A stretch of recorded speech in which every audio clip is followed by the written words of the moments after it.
அனைவருக்கும் வணக்கம். பெருமாளுடைய கருவறையில் பெருமாள் கண் திறந்த ஒரு அரிய வீடியோ காட்சி சமூக வலைத்தளங்களில் பகிரப்பட்டு வருது. அந்த வீடியோ காட்சியை தான் இப்போ நம்ம இந்த வீடியோவில் பார்த்துட்ருக்கோம். உங்களுக்கு பெருமாள் பிடிக்கும் அப்படின்னா ஓம் நமோ நாராயணா எனும் மந்திரத்தை மறக்காமல் கமெண்ட் பண்ணுங்கள்.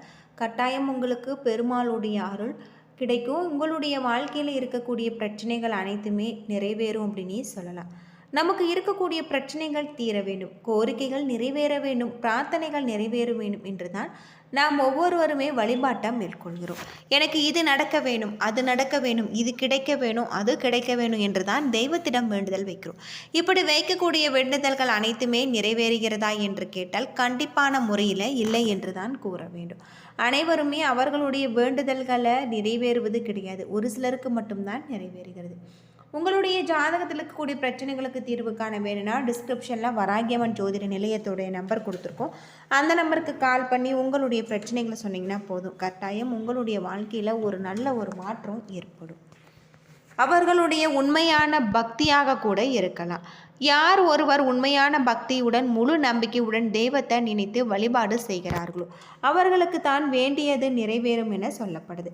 அப்படி நாம் வைக்கக்கூடிய வேண்டுதல்கள் நிறைவேறுவதற்கு பெருமாளை எந்த முறையில் நாம் வழிபாடு செய்ய வேண்டும் என்று தான் நாம் இந்த வீடியோவில் தெரிஞ்சுக்க போகிறோம். பொதுவாக இந்த பூலோகத்தில் நாம் எந்த ஒரு அளவிற்குமே நன்றாக வாழ்கிறோமா, வாழ வேணும் என்று நினைக்கிறோமோ அதற்கு அந்த அளவிற்கு பெருமாளை நாம் வழிபாடு செய்ய வேண்டும். பெருமாள் தான் காக்கும் தெய்வமாக திகழ்கிறார். நமக்கு இருக்கக்கூடிய பிரச்சனைகளில் இருந்து நம்மை காத்து ரட்சித்து நம்மை நலமோடு வாழ்வதற்கு தேவையான பொன்னையும் பொருளையும் தரக்கூடிய தெய்வமாக திகழக்கூடியவர் பெருமாள்.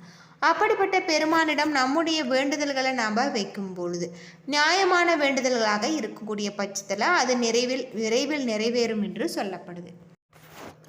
பொதுவாக பெருமாளுடைய வழிபாட்டை நம்ம புதன்கிழமை அல்லது சனிக்கிழமை அன்று செய்ய வேண்டும். அன்றைய தினம் பெருமாளை நினைத்து விரதம் இருக்க வேண்டும். காலையில் பால் பழம் சாப்பிட்டு கொள்ளலாம். மதிய நேரத்தில் பூண்டு வெங்காயம் சேர்க்காத நாம் சமையலாக செய்து இலை போட்டு சாப்பிட வேண்டும். இரவு பலகார வகைகளை சாப்பிட்டு கொள்ளலாம். இந்த முறையில் தான் நாம் விரதம் இருக்க வேண்டும். தொடர்ச்சியாக 9 வாரங்கள் நாம் இந்த வழிபாட்டை செய்ய வேண்டும். புதன்கிழமை செய்வதாக இருந்தால் 9 புதன்கிழமைகள், சனிக்கிழமைகளில் செய்வதாக இருந்தால் 9 சனிக்கிழமைகளில் செய்ய வேண்டும். காலை எழுந்து சுத்தமாக குளித்து முடித்துவிட்டு வீட்டு பூஜை அறையில் நாம் இருக்கக்கூடிய பெருமாள் படத்தை சுத்தம் செய்து அவருக்கு சந்தனம் குங்குமம் வைத்துவிட்டு துளசி இலைகள் மற்றும் வாசை மலர்களை வைத்து அலங்காரம் செய்து தீபதூபம் ஏற்றி வைத்து வழிபாடு செய்ய வேண்டும். அன்றைய தினம் அருகில் இருக்கக்கூடிய பெருமாள் ஆலயத்துக்கு செல்ல வேண்டும். அப்படி செல்லும் பொழுது பெருமாளுக்கு வாசனை மிகுந்த மலர்கள், தாமரைப்பூ, துளசி போன்றவற்றை வாங்கி தர வேண்டும். அத்தோடு மட்டுமல்லாமல் அவருக்கு நாம் தீபம் ஏற்ற வேண்டும். அந்த தீபமானது மாவிளக்கு தீபமாக இருக்க வேண்டும். வீட்டிலேயே பச்சரிசி மாவை தயார் செய்து அத்துடன் சிறிது வெல்லத்தை கலந்து மாவிளக்கு தயார் செய்து கொள்ள வேண்டும். பெருமாளுக்கு எதிராக ஒரு இடத்தை சுத்தம் செய்து அதில் மஞ்சள் தடவி பச்சரிசி மாவால் கோலம் போட்டு கொள்ள வேண்டும்.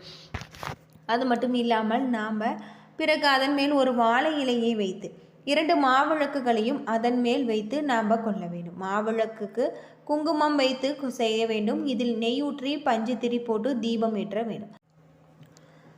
அது மட்டும் இல்லாமல் நம்ம 9 வாரங்கள் இந்த பூஜையை செய்வது நல்லது.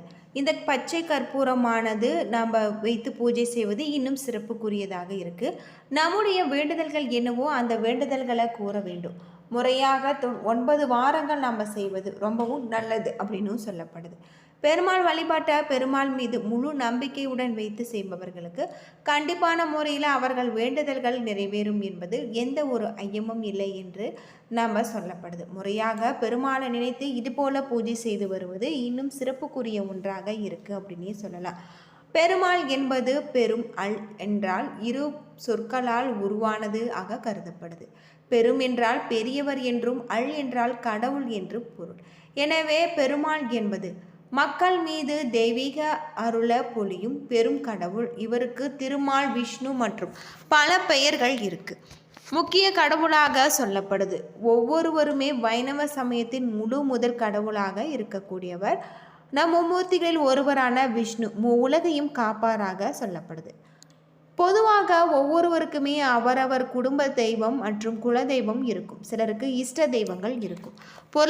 பொருள் இல்லாமல் இவ்வுலகில், அருள் இல்லாமல் இவ்வுலகில் என்பார். இந்த அளவிற்கு உலகில் வாழ தேவையான அனைத்து விதமான பொருட்கள் மற்றும் இன்பங்கள் நம்மை ஈர்க்கின்றது. அவற்றை அடைவதற்கு தான் நம்முடைய முயற்சிகளை கையாளுகிறோம்.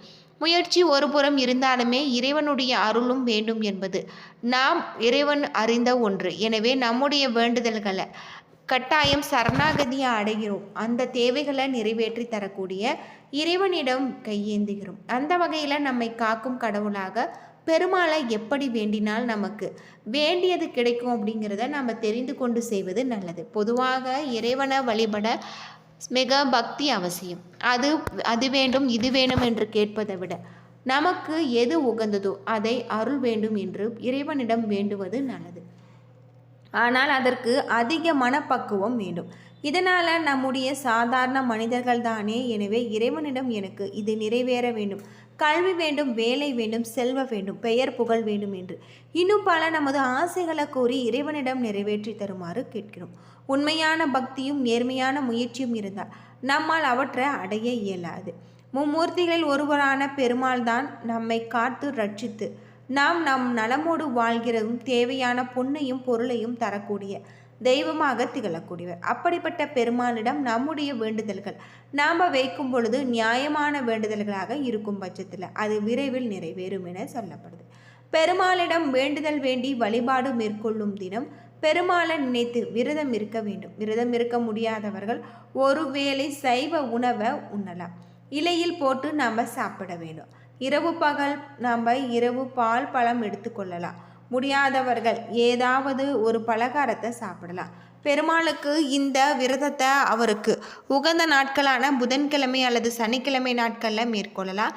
இந்த முறையில் நாம் விரதம் இருக்க வேண்டும். தொடர்ச்சியாக 9 வாரங்கள் நாம் இந்த ஒரு வழிபாட்டை செய்ய வேண்டும். புதன்கிழமை செய்வதாக இருந்தால் 9 புதன்கிழமையும், சனிக்கிழமைகளை 9 சனிக்கிழமைகளும் நாம் செய்ய வேண்டும். காலையில் எழுந்து சுத்தமாக குளித்து முடித்துவிட்டு வீட்டு பூஜை அறையில் இருக்கக்கூடிய பெருமாள் படத்தை சுத்தம் செய்து அவருக்கு சந்தனம் குங்குமம் வைத்து வாசனை மலர்கள் சாற்ற வேண்டும். கண்டிப்பாக துளசி சாற்ற வேண்டும். துளசி மாலை பெருமாளுக்கு மிகவும் உகந்த ஒரு விசேஷமான ஒன்று. பெருமாள் படத்தின் முன்பு 2 நெய் தீபம் ஏற்றி வைத்து வழிபாடு செய்ய வேண்டும். அன்றைய தினம் அருகில் இருக்கக்கூடிய பெருமாள் ஆலயத்திற்கு செல்ல வேண்டும். அப்படி செல்லும் பொழுது பெருமாளுக்கு வாசனை மிகுந்த மலர்கள், தாமரைப்பூ, துளசி போன்றவற்றை வாங்கி தர வேண்டும். இத்தோடு மட்டுமல்லாமல் அவருக்கு நாம் தீபம் ஏற்ற வேண்டும். இந்த தீபமானது மாவிளக்கு தீபமாக இருக்க வேண்டும். வீட்டிலேயே பச்சரிசி மாவை தயார் செய்து அத்துடன் சிறிது வெள்ளத்தை கலந்து மாவிளக்கு தயார் செய்து எடுத்துக்கொள்ள வேண்டும். பெருமாளுக்கு முன்னால் ஒரு இடத்தை சுத்தம் செய்து அதில் மஞ்சள் தடவி அதற்கு மேல் பச்சரிசி மாவால் கோலம் போட்டு கொள்ளுங்கள். அதற்கு மேல் ஒரு வாழை இலை வைத்து 2 மாவிளக்கையும் அதன் மேல் வைத்து கொள்ள வேண்டும். மாவிளக்கு குங்குமம் வைத்து கொள்ள வேண்டும். அதில் நெய் ஊற்றி பஞ்சுத்திரி போட்டு தீபம் ஏற்ற வேண்டும். பிறகு நாம் மாவிளக்கு முன்பாக வெற்றிலை பாக்கு வாழைப்பழம் வைத்து கற்பூரம் ஏற்றி வழிபாடு செய்ய வேண்டும். கற்பூரத்தை ஏற்றிய பிறகு நம்முடைய வேண்டுதல்கள் என்னவோ அந்த வேண்டுதல்களை நம்ம சொல்ல வேண்டும். இந்த முறையில் தொடர்ச்சியாக நம்ம செய்து வருவதன் மூலம் பெருமாளின் அருள் நமக்கு கட்டாயம் கிடைக்கும் அப்படின்னும் சொல்லப்படுது. காக்கும் கடவுளான மகாவிஷ்ணுவுக்குரிய ஒரு காலமாகும் புரட்டாசி மாதம் இருக்குது. நாம் புரட்டாசி மாதத்திலும் இது போல் செய்து பெருமாளை வழிபடுவது இன்னும் நல்ல ஒரு மாற்றத்தை தரக்கூடிய வகையில் சொல்லப்பட்டிருக்கு. பெருமாள் வழிபாடு நீண்ட காலமாக தீராத பிரச்சனைகள், கடன் தொல்லைகள், வேலை கிடைக்க வேண்டும், சுய காரியங்கள் தடைகள் நீங்க வேண்டும், குழந்தை பாக்கியம் வேண்டும் என எதுவாக ஒரு வேண்டுதலை முன்வைத்து இந்த மாவிளக்கு வழிபாட்டை செய்தார் அந்தன் கோவிந்தன் நம்முடைய கோரிக்கையை நிச்சயம் நிறைவேற்றி வைப்பார் அப்படின்னு சொல்லப்படுது. என்ன நண்பர்களே, இந்த வீடியோ உங்களுக்கு பயனுள்ள ஒரு தகவலை தந்திருக்கும்னு நினைக்கிறேன். வீடியோ பிடிச்சிருந்தா லைக் பண்ணுங்கள், ஷேர் பண்ணுங்கள், கமெண்ட் பண்ணுங்கள். நம்ம சேனலை மறக்காமல் சப்ஸ்கிரைப் பண்ணிவிடுங்க. நன்றி நண்பர்களே.